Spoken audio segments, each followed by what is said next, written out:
The cockpit is the inner sanctum of an F1 car, and somewhere fans rarely get to see. Steering wheels now offer drivers the information they need and the ability to make changes at the flick of a switch. But things haven't always been so advanced. We invite you into the secret world of F1 cockpits and show you the amazing systems and technology F1 teams try to hide. One look into the cockpit and it's obvious that today's Grand Prix car is rammed full of clever technology. So when we look at the cars from the 50s, we can see things were much more straightforward. The engines were big 4.5 litre units running on alcohol, and they ran big carburetors and had to be bump started. There were no clever electronic control management systems. In terms of switches, there would be a couple for things like the ignition and the fuel pumps. Drivers got the information as to the condition of the engine via instrument dials on the dashboard and through his ears, listening out for any changes in the engine tone. The dials were basic but included the essentials: engine revs, oil pressure, battery voltage and water temperature. He would have to know from experience what all these dials should be reading, and if he spotted a problem, he'd make a judgment call to come back into the pits or to carry on. Compared to today, the steering wheels tended to be fairly large. This was because they needed the leverage a big wheel offers due to there being no power steering. That also defined how the driver sat in the car. They'd be upright and able to haul the wheel through direction changes. Pedals were fairly straightforward with the conventional accelerator, brake and clutch. But due to the cars being front-engined at this time, the drivetrain ran between the driver's legs, so he'd be straddling the tunnel containing the prop shaft.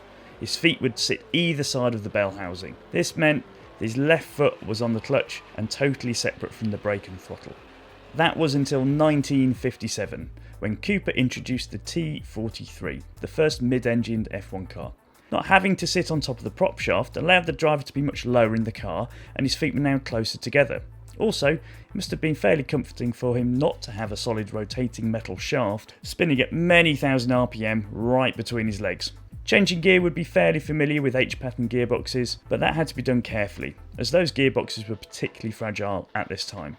Into the 1960s and the cars had become smaller and more streamlined, meaning cockpits were much less spacious than the cars in the previous decade. In the 50s, the driver sat upright and on the car. In the 1960s, the driver sat in the car. He was surrounded by the framework of the chassis with panels covering the tubes which created a bucket seat profile. The driver was much more reclined, lowering the car's centre of gravity. With being so low, small curved aero screens were made from clear perspex instead of the larger glass screens from before. But the controls and dials all stayed pretty much the same, the only slight change being the addition of an engine warning light. These would light up if there was a problem with the oil pressure and alert the driver straight away. Towards the end of the 60s, regulations were brought in to help with safety, so seatbelts and fire extinguishers were made mandatory. In the 1970s, most cars were running the Cosworth DFV engine. They were relatively simple and there were no clever electronics to play with just yet. But one big change was that the cars were no longer built using tubular space frame chassis. They were instead made from an aluminium honeycomb forming a monocoque tub. These tubs were stronger and formed even more of a natural seat shape, resulting in simple padded panels to get the driver comfortable. Harnesses were improving, now being fixed to the car in 6 places. More attention was being paid on what the driver was wearing as well. We've done a video about the Evolution helmets, so check that out in the link. Although the new type of tub was stronger, its main function was to improve handling. There was still no real consideration of using the structure to protect the driver in a crash. The tub came up to just above the driver's waist, with their arms and shoulders being totally exposed, protected only by flimsy bodywork. The steering wheel was now much smaller than it was before, with most having the addition of an emergency ignition switch so the driver could kill the engine should the throttle stick wide open. Towards the end of the 70s, there were some very clever designs which saw speeds increase both from engine performance but also from grip. The cars all ran skirts, or vertical planks, that formed a seal from the bottom of the car's side pod to the track surface, creating what is known as the ground effects. This gave a huge boost to aerodynamic grip by literally sucking the car to the floor. With cornering speeds rocketing up at the start of the 80s, the governing body, the FIA, brought in new rules to rein it all in. They raised the minimum ride height to 60mm, which lifted the skirts up off the floor and completely stopped ground effects. This is where some very clever solutions were introduced by the teams to get around the rules. The cars had to pass a minimum ride height test when it came back into the pits. So, some teams installed a lever in the cockpit which was connected to the suspension. When driving out the pits, the driver could lower the chassis so the skirts touched the floor, Then they would raise the chassis, ensuring they passed the ride height test as they came back into the pits. More features started to be introduced into the cockpit for on-the-fly tweaks, including roll bar adjustment, allowing the driver to move the handling balance of the car through the race as the fuel and tyres changed. Also, brake balance dials would be found somewhere close to hand for the driver to make fine adjustments on the brake loading, moving it forwards or backwards as the car's grip and balance changed as well. Aluminium was the main material still being used to construct the chassis, but in the mid-80s, carbon fibre started to become more common.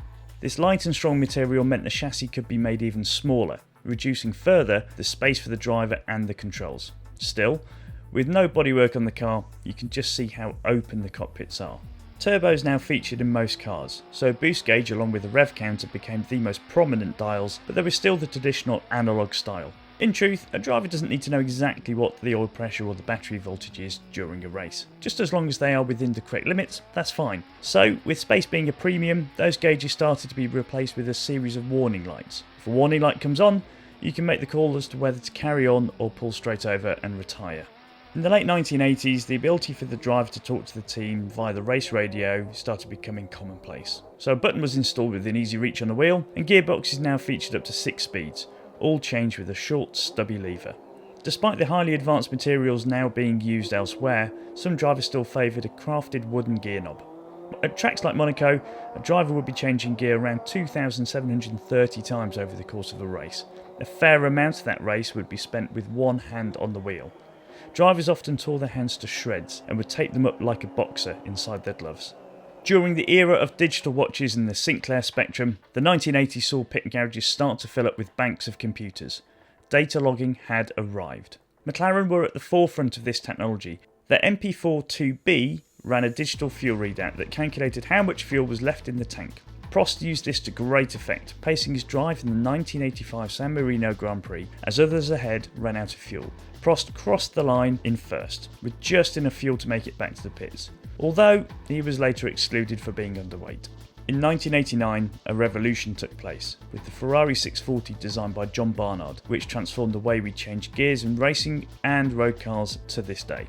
The 640 featured a unique paddle shift gearbox system. The paddle sat behind the steering wheel, with an easy reach for the driver's fingers, meaning that his hands never had to leave the steering wheel. It made for lightning fast gear changes and completely removed driver error from the electronically managed gear shift process. Interestingly though, one of the main driving forces for Barnard to develop the system wasn't to make the driver's life any easier. By getting rid of the gear lever on the right hand side of the driver, the tub could be made narrower, and it helped a lot with aerodynamics. It promptly won on its debut in Brazil, with Nigel Mansell driving. But thereafter the car proved to be hugely unreliable. Both cars and Mansell and Gerhard Berger only finishing 8 more of the 31 races they entered between them. But when it did finish, it was fast, and it led the way for others to follow in the future, with the last fully manual gearbox being seen in the uncompetitive 40 FG01 in 1995. As cornering loads increased, the physical demands on the body rose too. Seats became shaped to the individual driver, ensuring a snug fit. In general, the seats were made by taking a mould of the driver sitting in the car using expanding foam. This was then used to exactly replicate the driver's shape in a carbon fibre shell, along with some padding for comfort.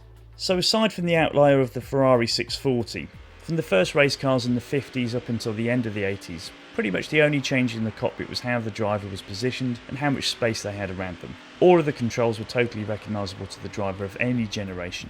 Then the 90s happened. A cosmic explosion of technology meant F1 cars started their evolution into the 220 mph technology labs that we know today. Electronics got smaller and designers were now able to cram more and more tech into their cars. Telemetry systems could now send real-time data straight back to the pits as the car was lapping. That development allowed the team to direct the driver to make changes to the car via an ever-increasing array of switches and dials. One of the main dials a driver would use would be for adjusting the engine map, altering settings in the car such as fuel injection revs and the profile of the throttle curve. It's exactly the same features you can find in some road cars today via the Sport button. The king of cars in this era was the FW14B, which is, even to this day, considered one of the most advanced F1 cars of all time. Not only did the driver have to cope with adjusting the variable traction control and ABS, they also had to deal with the mind-bendingly complex active suspension system too. There were now an ever-growing number of buttons and dials, all of which battle for space in ever-shrinking cockpit environments. Necessity is a great driving force for progress, and the fact that the engines would now rev to over 20,000 RPM meant the needle on the rev counter just simply couldn't keep up. These free revving engines buzzed through their range so quickly even digital LCD screens would be a blur of changing numbers. So a simple system of shift lights was introduced. A driver doesn't need to know the exact number of revs the engine is doing, they just need to know when the optimum time is to shift. The simple solution is to have a number of shift lights timed in stages to let the driver know when they are approaching the shift point and the exact moment to pull the right hand paddle to change up. With cockpits becoming so small, there was less and less space to put dial switches and the information displays. These started to migrate onto the wheel. This was beneficial to the driver because as his workload increased, it meant both hands could be kept firmly planted on the wheel. The wheel also became less wheel shaped. In a race car, you're always trying to keep your hands in the same place, typically in the 4:3 position, unless your name is Jean Lacy.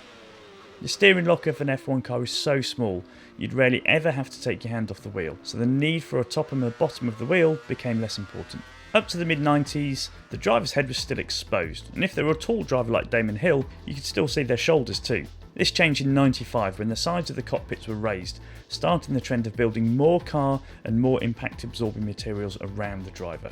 In the late 90s, most cars now ran a clutch lever on the wheel instead of a pedal. By removing the pedal in the footwell, this meant that designers could narrow the front of the car even further, helping with aerodynamics.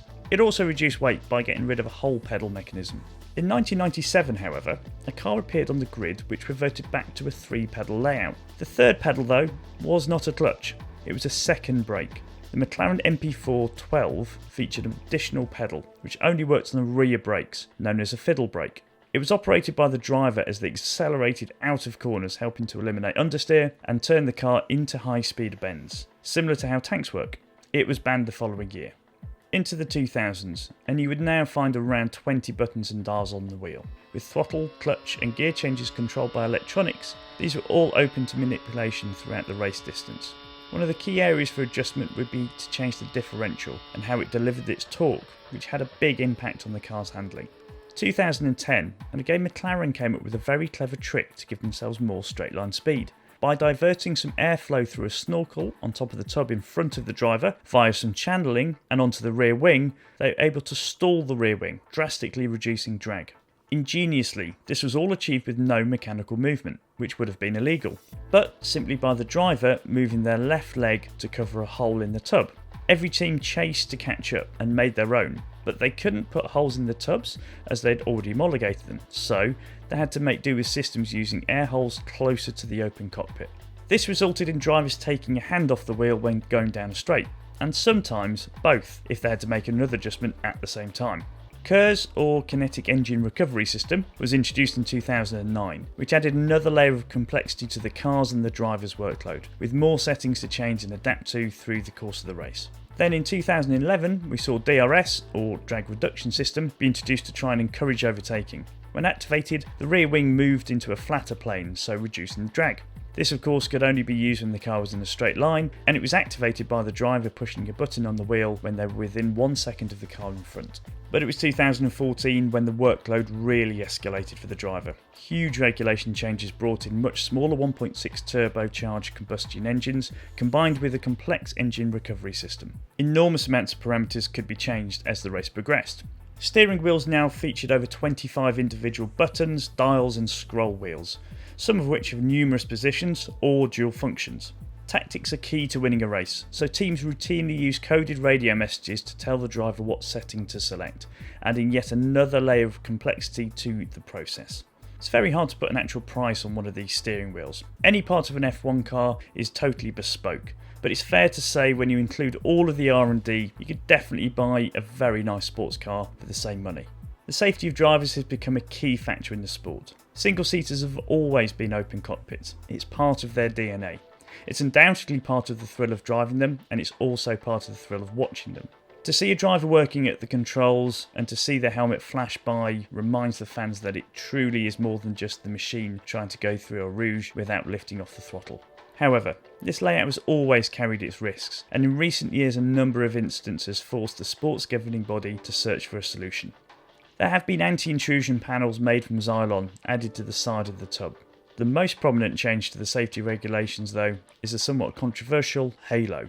It's there to stop large objects contacting with the driver's helmet, such as wheels, or indeed other cars. Since its introduction, there have been a number of crashes where the halo has played its part, and despite concerns, drivers say once you've driven it a few times, you don't notice it, and it just becomes part of the car. A 50s racer would most likely feel very confined and cramped in the narrow tub, and the reduction in vision of the high cockpit sides would definitely be off-putting. Conversely, put a modern F1 driver into a 50s car, and given the fact they could actually see the floor, plus the lack of seat belts or any real safety gear, that would leave them feeling hugely exposed, and most would refuse to drive it at speed, let alone go wheel to wheel with other drivers. There is nothing like driving an open-top car, and hopefully any improvements in safety over the coming years will still allow the fans and the drivers to keep this unique experience. If you enjoyed this, go check out our other videos on the evolution of the F1 pit stop and F1 helmets.